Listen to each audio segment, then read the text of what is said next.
So this video is a little different. It's about why I live in this truck camper and my story. So right now I'm house sitting for my cousin in rural Oklahoma. She has a beautiful property. I'm taking care of her two Basset hounds for a few weeks, and I'm grateful that I'm living this life where I can do this. So I'm going to go in the camper and make this video for you guys and leave the dogs by themselves. They're like charging the door. I'll take them out in a minute. Okay, there's my camper.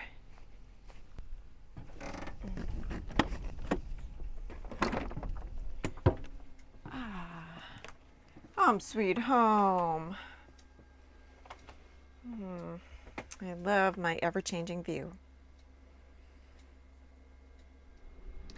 So this whole thing started basically out of a midlife crisis. My kids were flying the nest, and I had to re-examine what I wanted for my life, and I was not happy at all. I had a beautiful house, a husband, two wonderful kids. We lived in this gated community that you had to keep your lawn up. Beautiful old oak lined streets, nice neighbors, nice places to walk. The life I was living didn't feel like my life. And truth be told, this was my second marriage. I was married for 30 years to two different men. And the whole time, like even before I got married, I just felt like something was missing. And I kept racking my brain going from one thing to another to figure out what is missing. I have everything that society says I should have. I had a good job. I had wonderful kids. We went on vacations. Like, what's up? What is wrong with me? But I was just unhappy, discontent, just trying to figure everything out. So one day I was in my living room, just looking around, looking at all these things that I didn't even pick out. And I thought, if I was to leave right now, what would I take with me? And I came up with my dogs and this one painting that brought me joy and I loved. The painting was of a Mediterranean village by the sea. And I wanted to go to that village. It was an oil painting. The colors were vibrant. There was a garden where people were playing the guitar and dancing and making love in the sunshine. And I thought, I want to go there. I want to do that. I want to sit in the garden and listen to the music and dance. Maybe make love. I don't know. And walk on the cobblestone streets and sit in an outdoor cafe and talk to interesting people. Just have fun. And I didn't feel like I was having fun. I felt like I was drowning. I wasn't happy in my marriage, and I couldn't figure out why. And now my children were leaving, and I didn't know what to do. I felt like I was living in a cage, like I was a bird living in this golden cage, and the door was closed, and I had the key to the door. Like all of this, I made decisions in my life to put myself there. I can't blame it on anyone else. And I didn't know why. I felt like I lived my entire life out of fear. Like making decisions based on what I thought other people would think of me. Like picking nursing as a career because it's a good career. It's stable. People respect it. Oh, you can have a job wherever you go. But it didn't fulfill me. I was a people pleaser. I had to come to terms with why I lost myself in this life that I chose. Why I was putting myself last. I had to really examine that. I had to examine why I wasn't loving myself and honoring myself.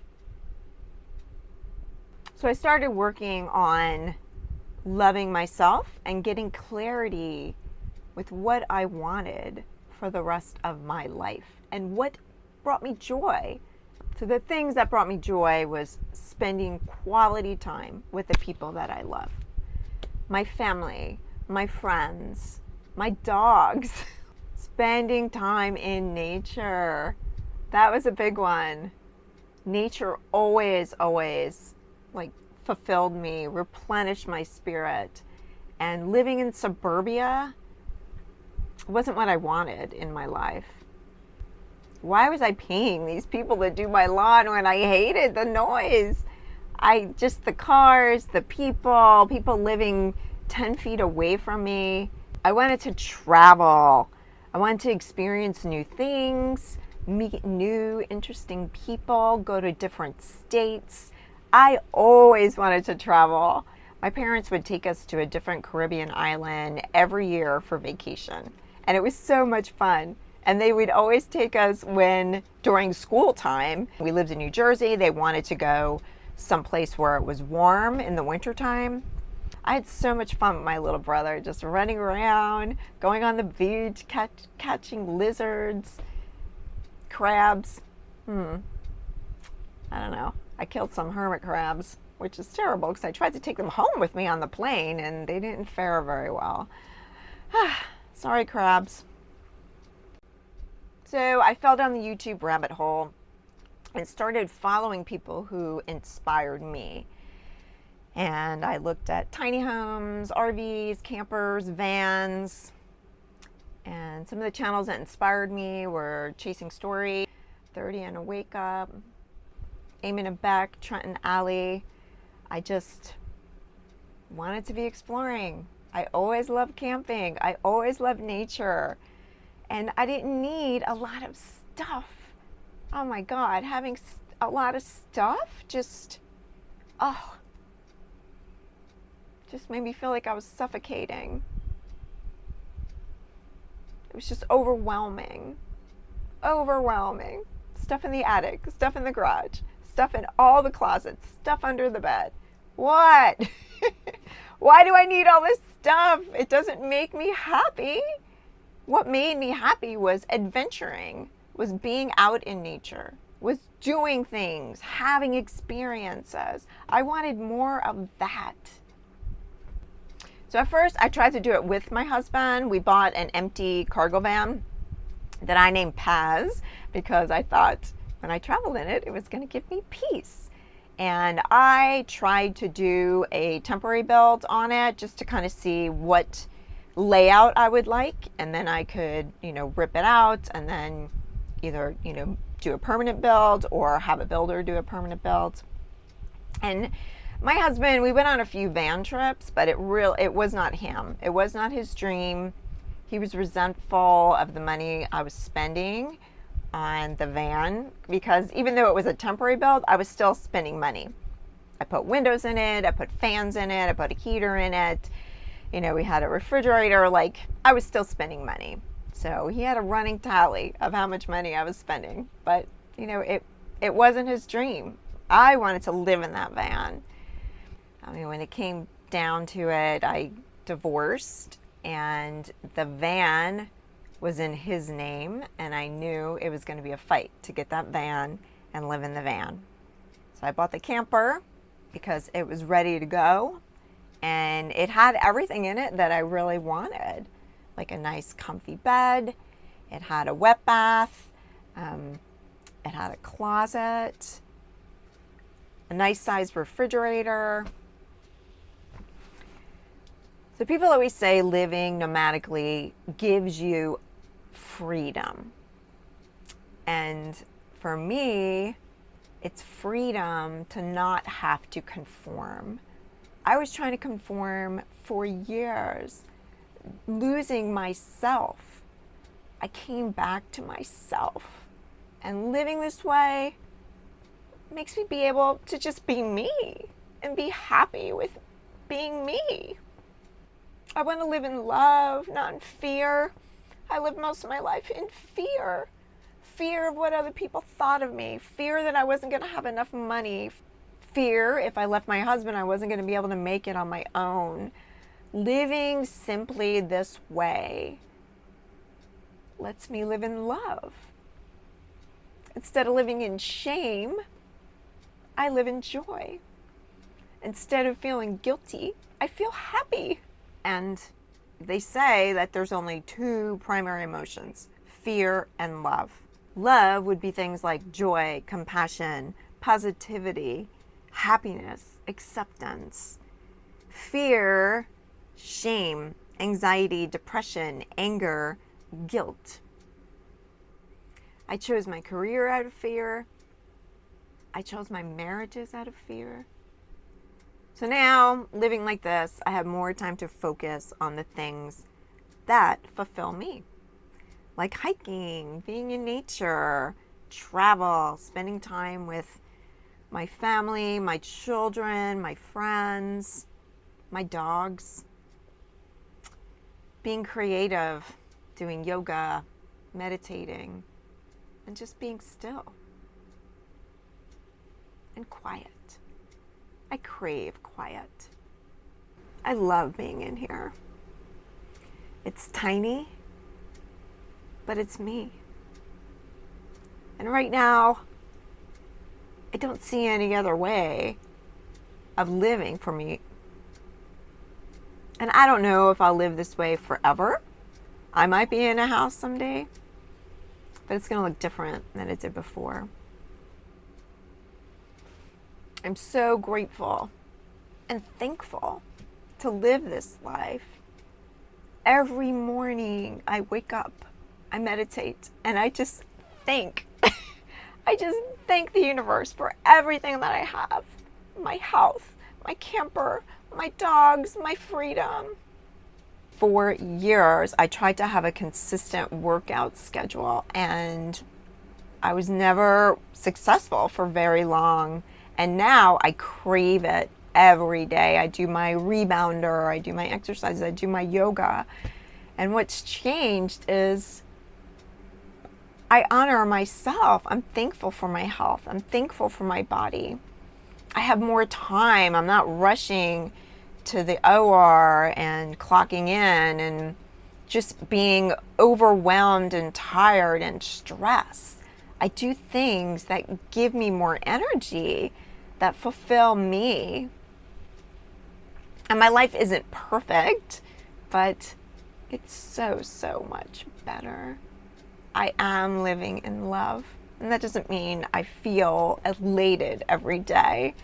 I don't, but most of the time I do. Where it was the opposite before. I just felt drained and lost and sad. And I didn't accept me. Like now, I accept myself for who I am. I honor myself for who I am. I'm free to just be myself. And I don't worry about what other people think of me. I don't worry that I'm not living a conventional life and people are going to look down on me. Because if they do, it doesn't say anything about me. It says about them. It says things about them. And I have a purpose statement. And every day I read my purpose statement. And when I need to make decisions about my life, it's crystal clear. Because I go back to my purpose statement. Let me share it with you, please.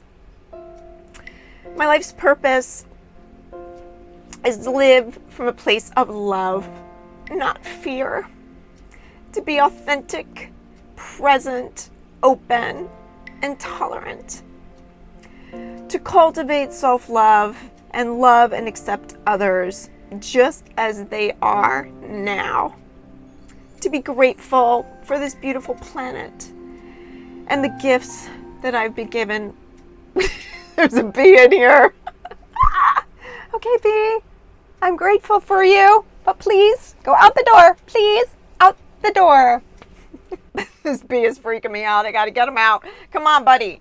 Buddy, you gotta go out. That way. The door is that way. Here, let me open the window. Come on. Out, out, out, out. Out, out, out. Thank you.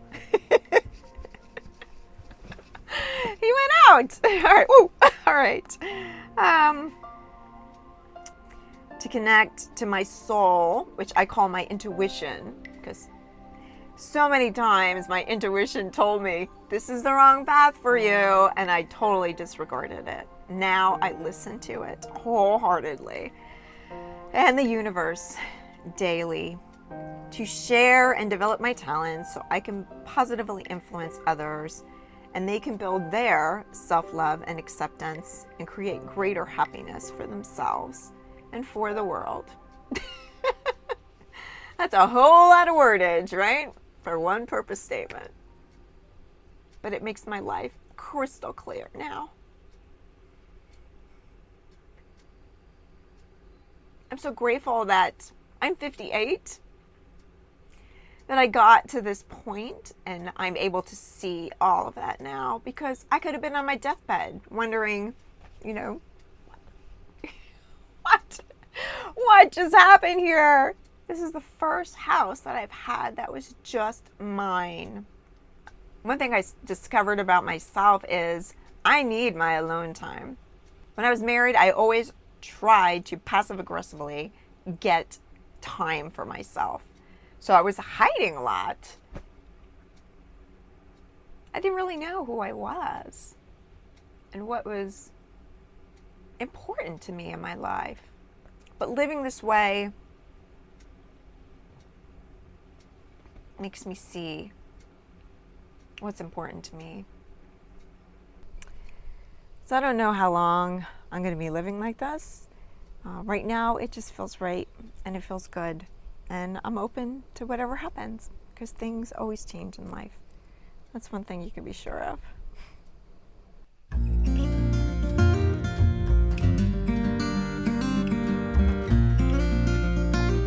Hi guys, y'all want to come out? Come on, let's come on, Ron. Good boy. Okay, go ahead.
Thank you for watching. We appreciate you so much.